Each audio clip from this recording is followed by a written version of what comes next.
ఎంతమంది అమ్మాయి. మీ ఓన్ ఫ్లాటే కదా, మీ పేరు మీద ఉన్న రెంటెడ్ ఫ్లాటే సార్, కానీ రెంటల్ అగ్రిమెంట్ నా పేరు మీద ఉంది. ఆ ఓనర్కి కూడా తెలీదు నేను లేనని అక్కడ, ఆయన ఎక్కడో ఉంటారు. ఓకే. సో ఇతను ఏం చెప్పుకుంటున్నాడు, పోనీ ఫర్ ఎగ్జాంపుల్ ఆఫీస్ అని చెప్పుకున్నాడు అనుకుందాం సార్, అమ్మాయి అమాయకురాలు అనుకుందాం, అమ్మాయికి పాపం ఏం తెలీదు, నోట్లో అరటిపండు పెట్టినా కొరకటానికి ఫోన్ చేసి అడిగిద్ది ఎవరు నేను ఎట్లా కొరకాలని. అలాంటి వ్యక్తి ఆఫీస్ అయితే ఆ టైంలో వెళ్తుందా? రోజు టైం స్టాంప్స్ చూడండి ఆ వీడియోస్ మీద, నైట్ 1 o'clock నుంచి 4 o'clock ఆర్ మార్నింగ్ 6 o'clock వరకే అమ్మాయి ఉంటుంది. మిడ్ నైట్, మార్నింగ్స్ రాదు. ఒకవేళ మార్నింగ్ ఆ అమ్మాయిని పంపించాలి అంటే, ఒకవేళ వీళ్ళిద్దరు పడుకొని లేట్ నైట్, ఒకవేళ అమ్మాయి 7, 8 ఆ టైంకి లెగిస్తే ఒక అసిస్టెంట్ నుంచి పంపిస్తాడు. ఆ అమ్మాయి ఎవరికి సెలబ్రిటీ కదా, కనిపించకుండా ఇలా మొహాలు ముక్కులు ఇలా అనుకుంటా వెళ్తూ ఉంటుంది. ఈ అమ్మాయి ఓపెన్గా నా పేరు మీద ఉన్న ఫ్లాట్, అగ్రిమెంట్ ఉన్న ఫ్లాట్కి ట్రెస్ పాస్ చేసింది అనాలి నేను. నా రైట్ లేకుండా అర్ధరాత్రులు వచ్చి నా హస్బెండ్తో ఉంటానికి తను ఎవరు? ఇక్కడ మనం లాజికల్గా మాట్లాడాల్సింది ఏంటంటే, చాలామంది ప్రశ్నిస్తూ ఉంటారు, తప్పేంటి ఆడమగ మధ్య స్నేహం ఉండకూడదని. ఎంత స్నేహం ఉన్నా ఒక అమ్మాయి అర్ధరాత్రి 1 o'clock అతను ఫ్లాట్కి వచ్చింది, అతను కూడా సింగిల్గా ఫ్లాట్లో ఉంటాడు. ఆ మహాతల్లి 1 గంటకు వచ్చి తెల్లారితో 4 గంటలకు వెళ్ళాల్సిన అవసరం ఏంటి అనేది ఇక్కడికి వచ్చింది. సో దీన్ని ఆడమగ మధ్య స్నేహం అనుకోవాలా, అక్రమ సంబంధం అనుకోవాలా, ఇంకోటి అనుకోవాలా? సార్ వాళ్ళిద్దరు ఇంటిమేట్ వీడియోస్ కూడా ఉన్నాయి నా దగ్గర.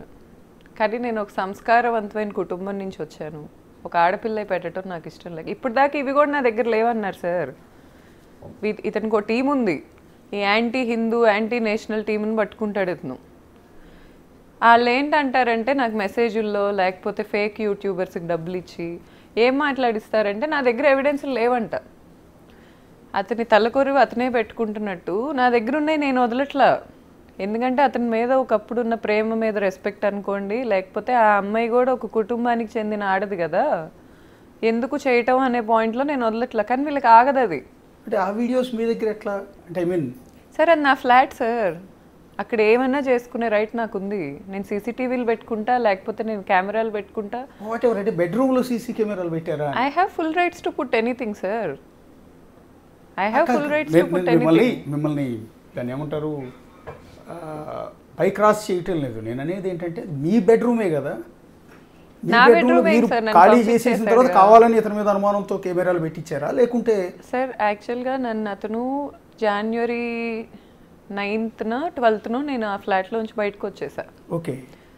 తర్వాత నేను 2 days హాస్పిటలైజ్ అయ్యా వీళ్ళ అరాచకాలన్నీ తెలిసి, పానిక్ అటాక్స్కి గురయ్యి. తర్వాత అతనే నాకు ఒక ఇల్లు ఎతికి నన్ను బయటికి పంపించాడు. ఓకే. ఆ ఇల్లు అతనే ఎతికి పెట్టాడు, పంపించాడు. కానీ నేను వెళ్ళిపోయాక నాకు విడాకులు ఇవ్వట్లా. మళ్ళీ కలిసి ఉంటాను అని వచ్చి చెప్తాడేమో అనే హోప్ ప్రతి ఆడదానికి ఉంటుంది.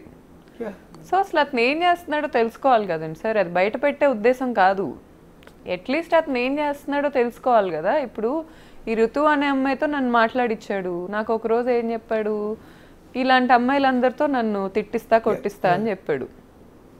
ఇప్పుడు అతని దగ్గరికి ఎందుకు వస్తున్నారో ఆ అమ్మాయిని అడగాలి, అతను ఎందుకు పిలుస్తున్నాడో అతను అడగాలి. ఆ అమ్మాయి బాడీ లాంగ్వేజ్ మీరు చూస్తే, ఇప్పుడు ఇచ్చిన కొన్ని వీడియోస్లో అమ్మాయి తాగలేదంటే ఎవరు నమ్మరు. పసిపిల్లలకు కూడా అర్థమవుతుంది వాళ్ళు ఎంత డ్రంక్ ఉన్నారో. మార్నింగ్ 4 o'clockకి ప్లే అవుతున్న విజువల్, మార్నింగ్ 4 o'clock సండే 4:24 లిఫ్ట్లో బయటకు వెళ్తున్న వీడియో. ఆఫ్టర్ పార్టీస్ అంటారు వాటిని. పార్టీ అయిపోయాక ఆఫ్టర్ పార్టీ తెచ్చుకుంటున్నాడు అమ్మాయిని ఇంటికి. ఓకే. ఇప్పుడు ఆ అమ్మాయి అంత ఓపెన్గా, సేమ్ కమ్యూనిటీ మనిషిని నేను, అమ్మాయిది కోనాపాలెం అంటున్నారు, మరి నిజమో కాదో, మా ఊరు దగ్గర ఒక ఊరు, ఎంత కాదనుకున్నా నేను ఒక ఇన్ఫ్లుయెన్సర్ని, నాకు ఎప్పటి నుంచో హైదరాబాద్లో సర్టెన్ కాంటాక్ట్స్ ఉన్నాయి. నా ఇంటికే అమ్మాయి అలా వచ్చిందంటే ఎంతమంది ఇళ్ళకి వెళ్తుంది అనుకోవాలి నేను ఈరోజు? ఆశ్చర్యం ఏంటంటే